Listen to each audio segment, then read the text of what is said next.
ભાદરણા ચોકડી પર રખિયાલ પોલીસ સ્ટેશનના ચેકપોસ્ટ પાસે લુખ્ખા તત્વોએ રાત્રિ દરમિયાન બસ સ્ટેન્ડ તોડી પાડ્યું।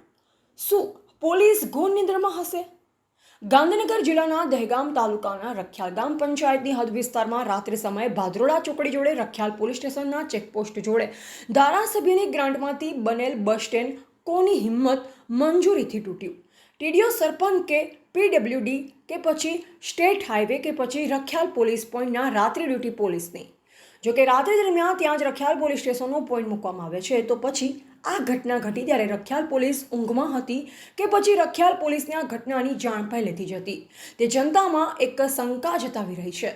શું આટલું મોટું બસ સ્ટેન્ડ તોડનાર ઉપર રખિયાલ પોલીસ પગના ભરશે કે પછી બાંધી મુઠ્ઠી લાખની? એક તરફ જનતાના ટેક્સના રૂપિયે બસ સ્ટેન્ડો બનાવવામાં આવતા હોય છે, જ્યારે બીજી તરફ આવા લુખ્ખાવાળા તત્વ સરકારની આંખોમાં ધૂળ નાખી જે શિયાળા, ઉનાળા, ચોમાસામાં બસમાં બેસવા ઉપયોગ કરતા હોય તેવા બસ સ્ટેન્ડને તોડી પડાતા હોય છે।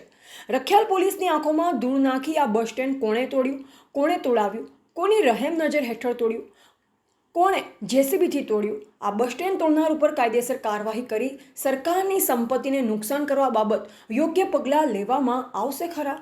કારણ કે જે લોકો સરકારી સંપત્તિને નુકસાન પહોંચાડી શકતા હોય એ પણ રખિયાલ પોલીસ સ્ટેશનના ચેકપોસ્ટની જોડે તે લોકો બીજી જનતાને શું નુકસાન નહીં પહોંચાડતા હોય તે વિચારવું રહ્યું।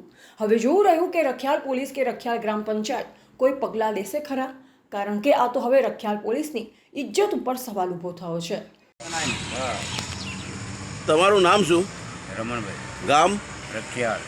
આ બધું ભાદરોડા બસ સ્ટેન્ડ જે તોડી નાખવામાં આવ્યું એ બાબતે તમે શું કહેવા માગો છો? ભાઈ હોજોરી તો કમ્પ્લીટ હતું, પણ રાતે ચેમનું તૂટ્યું એ ખબર નથી।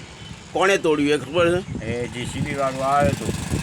અને જે આ જમીન માલિક કોણ છે? એ રાજુભાઈ વાલાભાઈ હા, પટેલ। એટલે રાજુભાઈ વાલાભાઈ તો જાણતા જ હશે ને આ કોણે તોડાવ્યું આ તો જાણે જ ને। બરાબર, બીજું કંઈ કહેવું છે તમારે આ બાબતે?